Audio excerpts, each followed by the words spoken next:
Hola, ¿qué tal? Buenos días. Vamos a iniciar este primer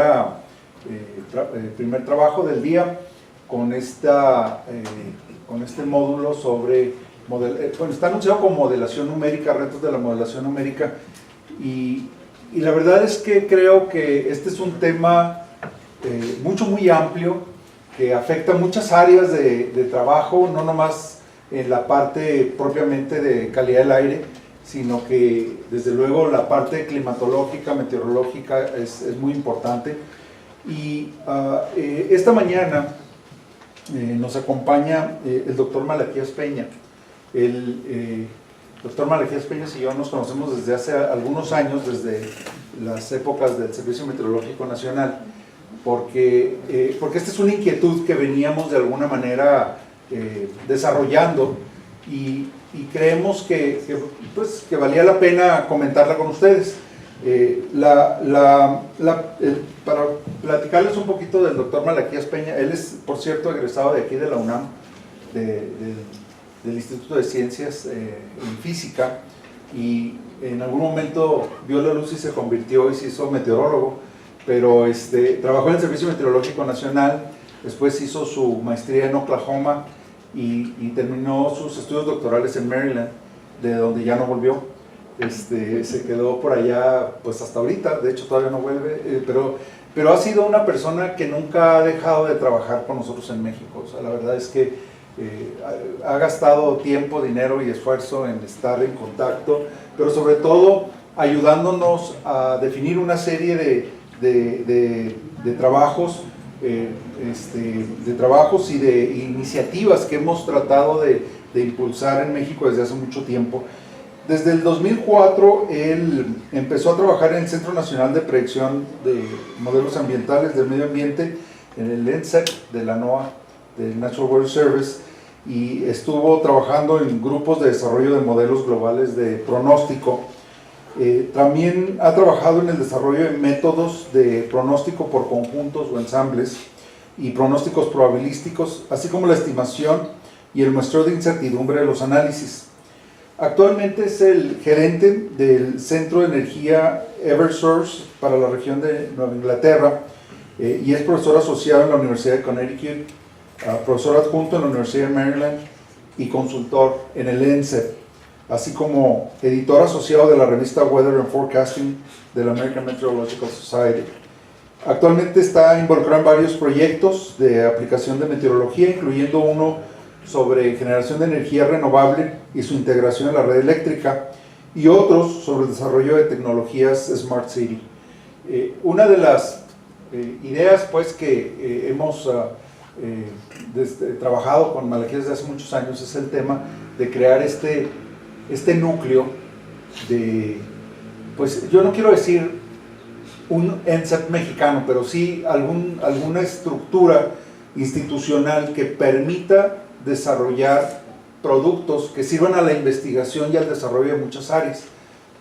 No sé si se han dado cuenta, pero por ejemplo en la Ley de Transición Energética, que recientemente se aprobó hace un año o 2 años, uno de los apartados es el desarrollo de redes inteligentes, y para ello el decreto, bueno, el resolutivo del Congreso establece que el Servicio Meteorológico deberá crear algún tipo de metodología para el pronóstico, sobre todo en apoyo a la energía o la transmisión, pues a la generación inteligente, ¿no? O sea, utilizando modelos para acoplar la intermitancia de las energías renovables, por ejemplo, a la matriz energética. Ese es uno de muchísimos otros productos que bueno, aquí hemos estado platicando desde ayer, antier, el tema de la contaminación ambiental, y bueno, yo creo que esta perspectiva que nos va a dar Malaquías pretende ser más bien provocadora. Entonces nos va a hablar un poquito de las lecciones aprendidas del NCEP o dentro del trabajo que él ha estado desarrollando, que pudieran ser útiles para México, y después me van a hacer el favor de acompañarme Agustín y Alberto en modular una serie de discusiones sobre este tema, y obviamente esperamos una muy amplia participación de todos ustedes para seguir debatiendo este tema que me parece que es muy importante para el país. Bueno, pues los dejo entonces con Malaquías Ajero. Creo que me pueden oír, ¿verdad? Está para la grabación. Bueno, primero que nada, muchas gracias por la invitación. Estoy muy contento de estar aquí. Me da gusto que haya estudiantes porque básicamente la presentación es un poquito, para muchos de ustedes va a ser aburrida, los expertos. Entonces traté de irme con lo más básico como para ir enlazando cada uno de las oportunidades y retos. Si tienen alguna pregunta, desde luego estoy aquí para contestarlas. Quise poner hay algunas palabras que no están traducidas porque todavía no encuentro este concepto, por ejemplo, end-to-end, que básicamente significa crear desde las observaciones hasta un producto que un usuario pueda utilizar. Entonces, esos son productos que ya cada vez el Servicio Meteorológico de Estados Unidos está tratando de promover, es decir, toda la línea desde el proceso de los datos, la metodología del pronóstico y cómo crear el postprocesamiento, etc. ¿Okay? Entonces, esas son una de las tareas que tienen actualmente los investigadores que están utilizando los pronósticos numéricos. Déjenme remontarme un poquito a la historia y probablemente algunos de ustedes, sobre todo los que hemos trabajado para los servicios meteorológicos desde los años 60, 70, esta metodología de trazar a mano los frentes fríos y los frentes calientes, esto les daba a los meteorólogos cierto conocimiento o entendimiento de la naturaleza que desafortunadamente se está perdiendo gradualmente conforme vamos dependiendo más de los modelos numéricos. Ahora inclusive existen estas nuevas tecnologías de que el mismo sistema de pronóstico está aprendiendo por sí mismo. O sea, ya ahora nosotros no seríamos los que estamos aprendiendo, sino la misma máquina que está aprendiendo.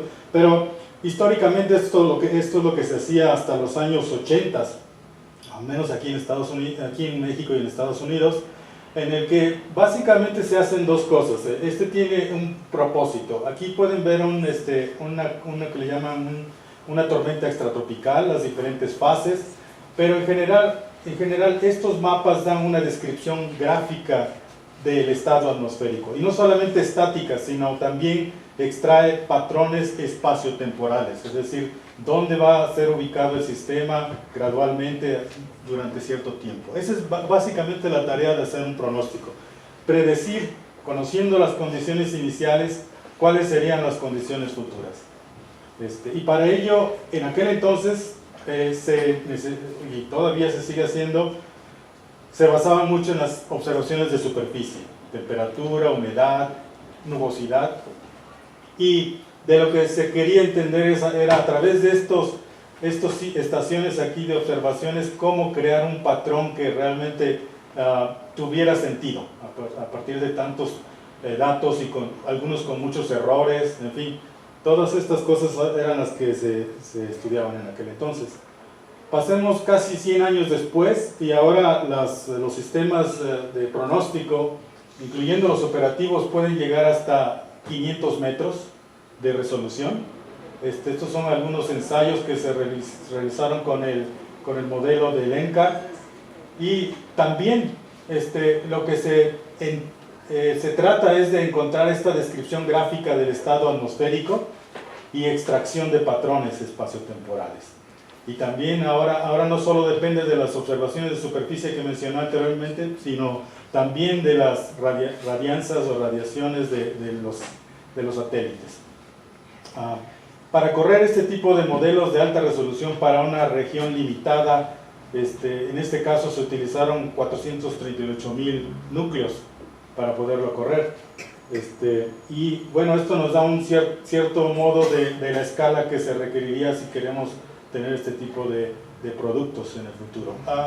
Esto se ve como sorprendente, o se veía sorprendente hace 4 o 5 años, pero ahora ya hay metodologías para convertir lo que llaman GPUs a lo que llaman GPUs, que tienen miles. Es decir, ya estos números en unos años, cuantos años se nos van a hacer un poco ridículos, porque ya hay otros núcleos, otras computadoras que están viniendo al mercado que son mucho más grandes. Así que lo que decía era descubrir esos patrones para poder predecir su evolución, y este es otra vez un ejemplo de lo que ven los meteorólogos operativos o también los investigadores en entender cómo se desarrolla el ciclo de vida de este sistema, de este ciclón extratropical. Volviendo a lo más fundamental, es decir, ¿cómo se hicieron estos modelos? Esta gráfica que ustedes vieron, que se ve muy realista, depende de unas cuantas variables que se les llaman variables de estado. El hecho de entender que es una variable de estado es muy importante, porque eso nos da entonces una mejor noción de cómo simplificar el problema del pronóstico numérico. Es decir, nosotros no hacemos pronósticos por ejemplo, de radiación en superficie, sino hacemos nada más el pronóstico de las variables de estado, que son 6 más o menos a nivel global. Y de ahí pasamos por otro proceso que ya convierte esas variables de estado en las 300 o 400 variables que ustedes utilizan. Es decir, en el núcleo del modelo, el núcleo del modelo realmente corre nada más 4 o 5 variables. Eso está muy bien porque corremos 10 a las 7 grid points. Imagínense, si fueran 10 a las 7 grid points y ustedes corrieran 100 variables, no terminaríamos nunca. Entonces, el entender bien que son variables de estado es muy importante, porque eso ya les da a entender cómo es que sí es posible hacer pronósticos de esta magnitud. Los métodos numéricos, estos principios físicos no siempre han existido desde hace 200 años. ¿Qué ha hecho que estos se hayan convertido en unos modelos numéricos? Primero los métodos numéricos, cómo aproximar esas ecuaciones diferenciales que vimos y cómo convertirlas en algoritmos para poder correrlos. Fue en los años después de la Segunda Guerra Mundial que se pasó de lo que eran switches, como en los teléfonos antiguos, a lo que es el lenguaje de Fortran, y empezaron a ver las discretizaciones de las ecuaciones, etc. Y empezaron a ver metodologías para optimizar estos cálculos. Resulta que uno de los cálculos que más favoreció en el cálculo de los pronósticos de tiempo fue convertir las ecuaciones diferenciales al sistema espectral, porque entonces se convierten en ecuaciones algebraicas, y las ecuaciones algebraicas nada más es sustitución.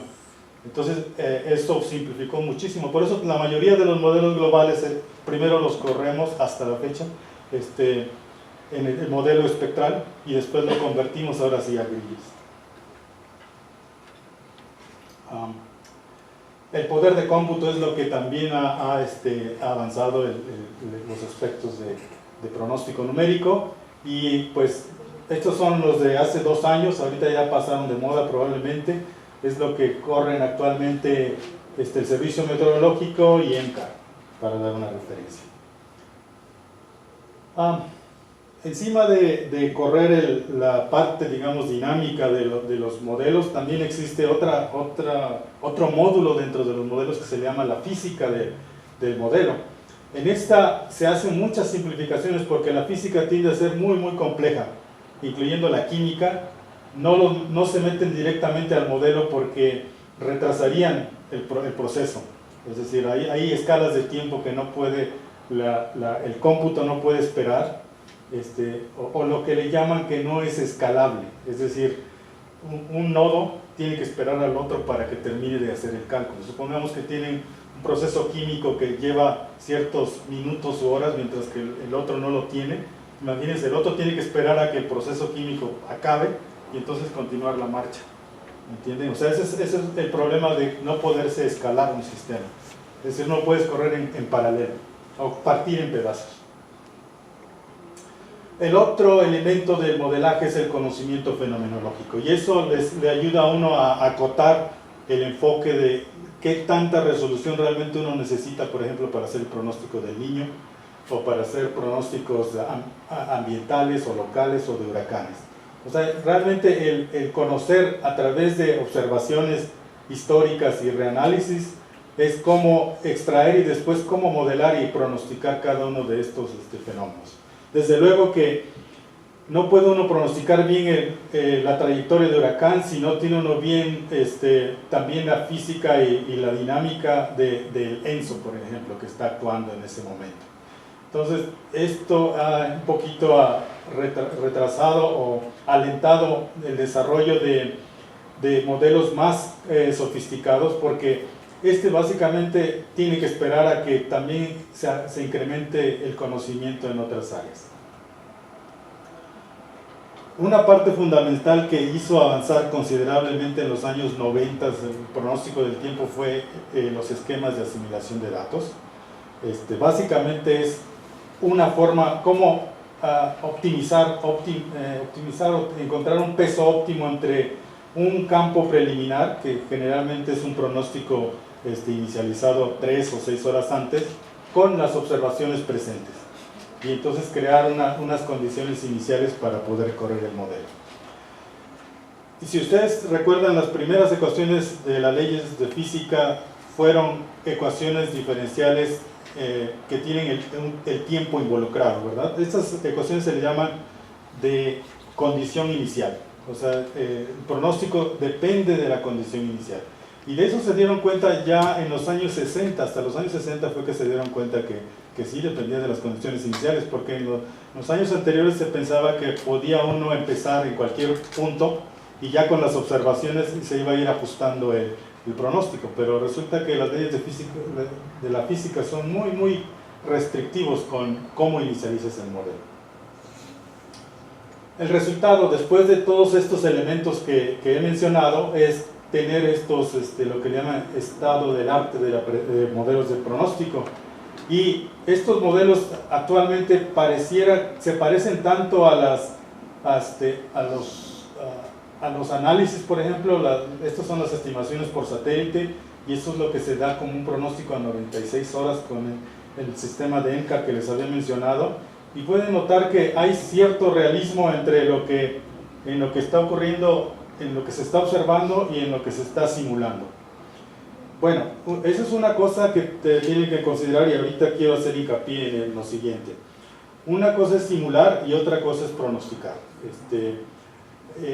Y ahorita, hasta donde voy, básicamente estoy hablando o lo que mencioné fue para entender los fenómenos. Pero los modelos actuales son ahora tan buenos que la gente está empezando a utilizarlos para pronosticar también. O los está usando, aunque sabe que tienen muchos errores.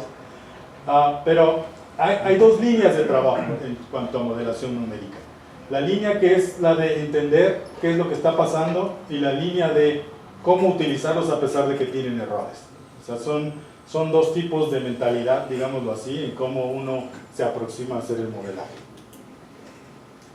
Y aquí hay un ejemplo de cómo la gente utiliza los modelos como el WARF para entender qué está ocurriendo en el núcleo en este caso, el ciclón Sandy. Esto no se hace en tiempo real, sino se hace unos días después, y entonces entender cómo suben las parcelas y dónde se enfrían, y qué es lo que hace que la trayectoria del ciclón se mueva en esta dirección y no en la otra. Los que se dedican a esto deben tener un conocimiento muy fuerte en todos los aspectos de los procesos físicos que ocurren en el sistema. La otra categoría de modeleros tratan de entender por qué funcionó, por qué no funcionó, y tratar de ver qué parámetros tienen ellos que moverles para poderlo ajustar con las observaciones.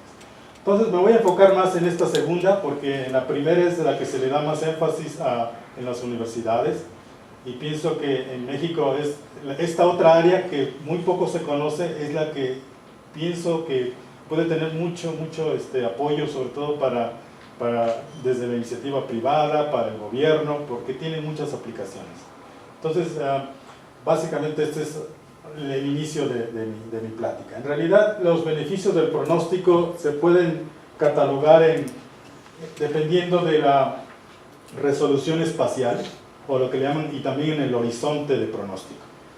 Hay modelos que se enfocan solamente a hacer pronósticos hasta 24 o 36 horas, solamente para poder, pero con una resolución suficientemente grande para poder dar alerta y monitorear los incendios.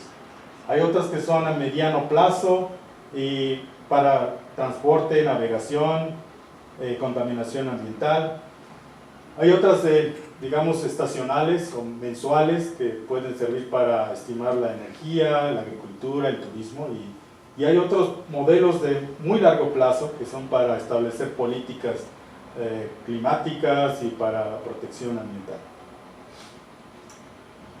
Eso es de lo que básicamente se encarga ENCER. ENCER, a diferencia de ENCAR, que ENCAR desarrolla modelos muy sofisticados, muy profundos, ENCER se encarga de encontrar la forma de cortar esquinas, como dicen.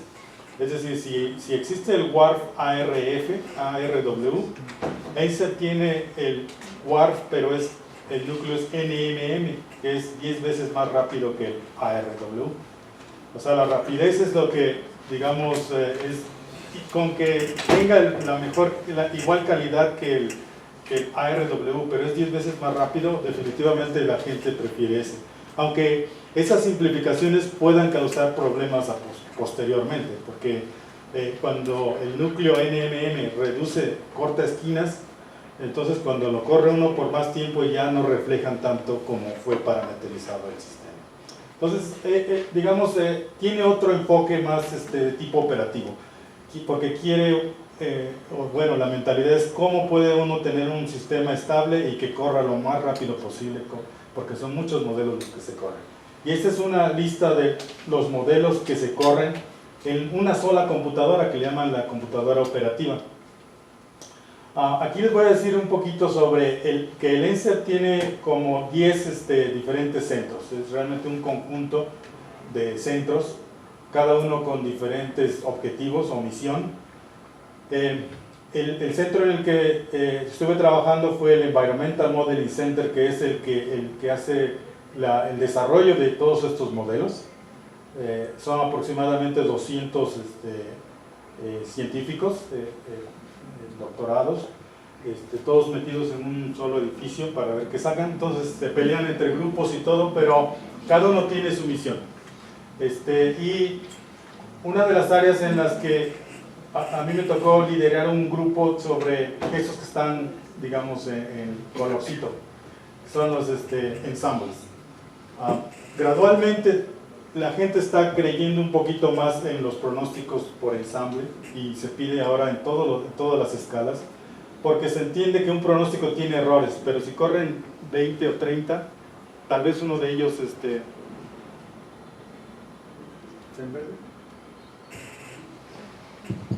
sí, tal vez uno de ellos pueda que funcione. Entonces, ahora lo que están ocurriendo es que lo que van a ver o lo que están viendo gradualmente es que los productos del ENCER, en lugar de un solo pronóstico determinista, que le llaman, ahora es un pronóstico probabilístico.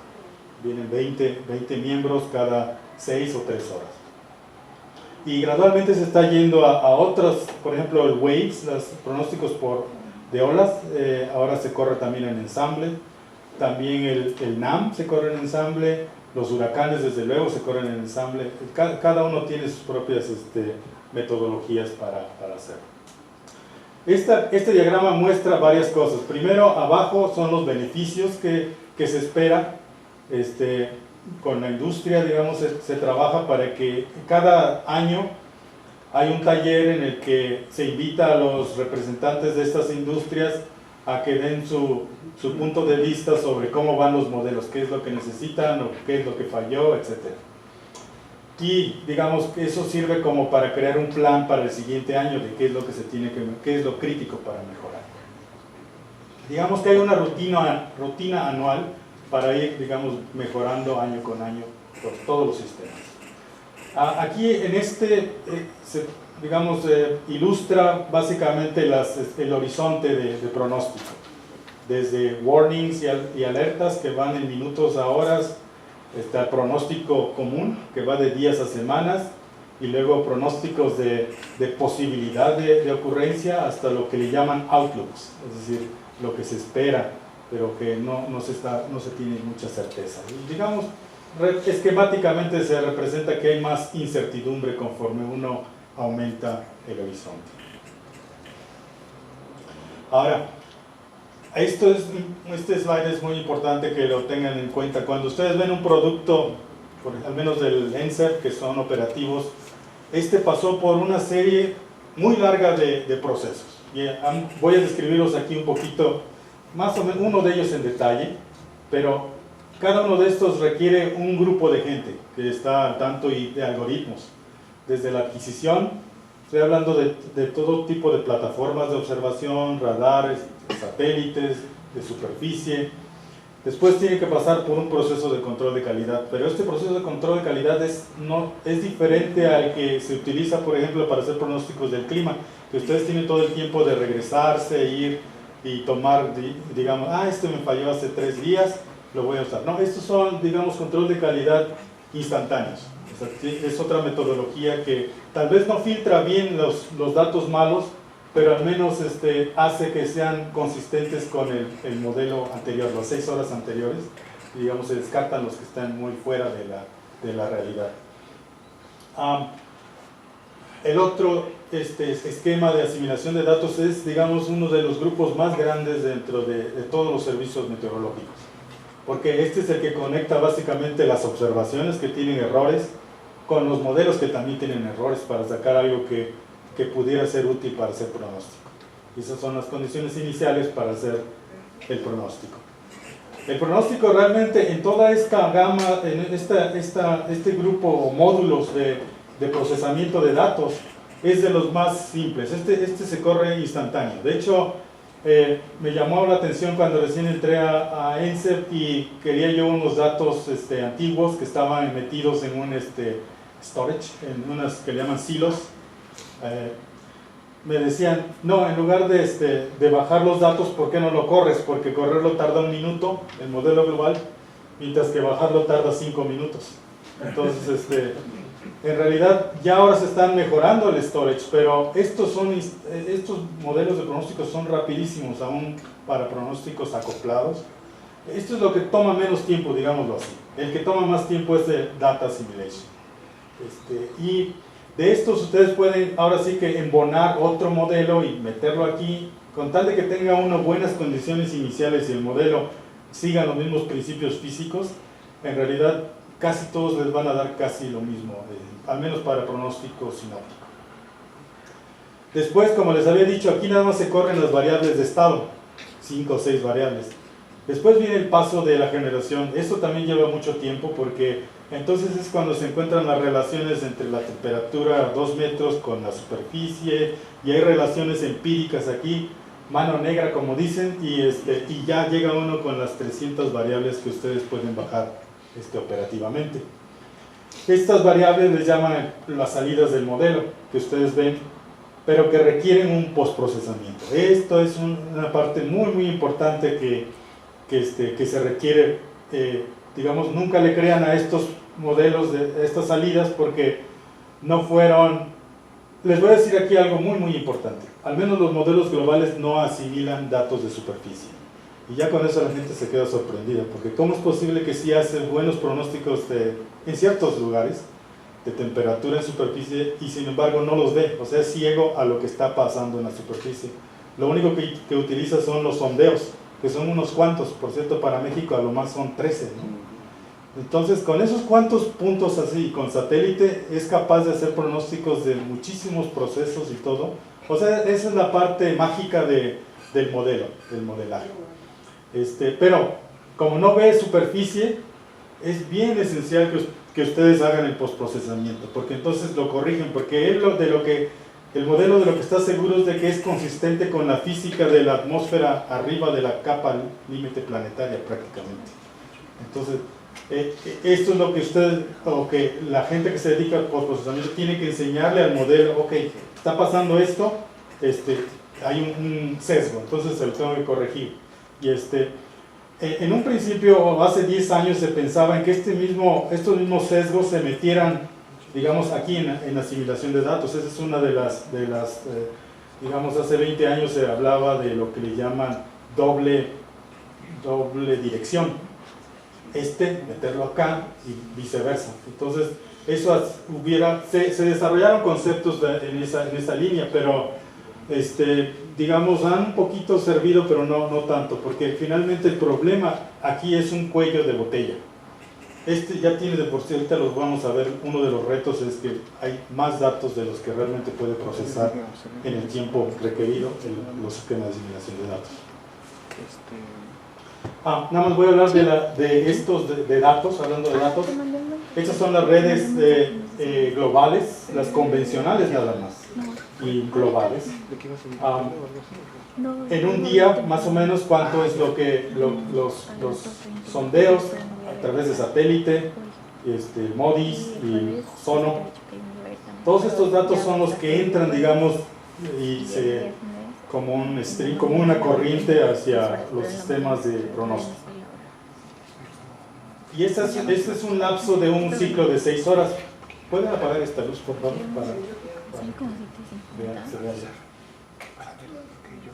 Gracias. Bueno, ese es el tiempo, digamos, en tiempo real lo que las computadoras de adquisición de datos ven en 6 horas, en un periodo 3 horas antes de inicializar el modelo y 3 horas después, que crea una ventana, que es la ventana típica sinóptica para hacer pronóstico a 0, 6, 12 y todo eso. Pero pueden imaginarse cuánta cantidad de observaciones, y nada más estamos viendo desde arriba porque realmente es tridimensional. O sea, muchos de estos son sondeos, algunas son observaciones. O sea, la cantidad de billones de dólares, aparte de dólares, billones de observaciones y puntos que llegan, las computadoras actuales no son capaces de absorber todo. Entonces, ya desde ahí empezamos con el principal reto, lo que llaman Big Data, es decir, cómo podemos adquirir toda esta información. Actualmente solamente se utiliza para ver qué está pasando, pero no lo metemos a los modelos, porque meterlo a los modelos implicaría bastantes cosas. Primero, por ejemplo, estos son valores algunos son de radiación. ¿Cómo convierte uno la radiación a las variables de estado? Ese es un problema de la que todavía se está trabajando. Bueno, no solo eso, los sistemas de observación también